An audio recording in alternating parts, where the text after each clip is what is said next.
নামখানায় SIR ফর্মে কাটাকুটি, বিএলওর বিরুদ্ধে গুরুতর অভিযোগ। নামখানা 207 নম্বর বুথের ঘটনা। আমাদের সঙ্গে ফোন লাইনে রয়েছেন আমাদের প্রতিনিধি মানুষ প্রধান। মানুষ, বিএলওর বিরুদ্ধে কি অভিযোগ সামনে আসছে? দেখো অনন্যা, তোমাকে প্রথমে বলে রাখি, নামখানা ব্লকের নারায়ণপুর এলাকার নাদাভাঙা গ্রামের যে নকুলেশ্বর বারুই বলে নকুলেশ্বর কয়েল বলে এক ব্যক্তি তার এসআইআর ফর্ম ফিল আপ করে বিএলওর কাছে জমা দেয়।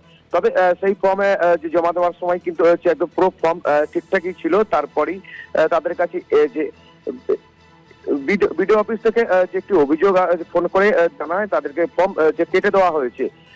তবে সে বিষয়ে যখন তাদের পরিবারের সদস্যরা যখন বিডিওর কাছে যায়, সেই বিষয়টা দেখে সত্যি যে ফর্ম পুরো কাটা হয়ে আছে। তবে এই ঘটনায় যখন তারা জানায় যে যখন ফর্ম জমা দেয় তখন কিন্তু ফর্ম ঠিকঠাকই ছিল, সেই ছবিও দেখায় ভিডিওকে। তবে ভিডিওর কাছে একটি লিখিত অভিযোগ দায়ের করে এই যে বিএলও 260 নম্বর বুথের যে বিএলও রয়েছে তার নামে একটি অভিযোগ দায়ের করে নকুলেশ্বর যে কয়েলের পরিবারের পক্ষ থেকে।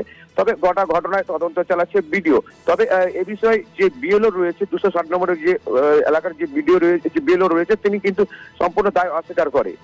অনন্যা, ধন্যবাদ তোমায় মানুষ। আমাদের সঙ্গে ফোন লাইনে ছিলেন আমাদের প্রতিনিধি মানুষ প্রধান।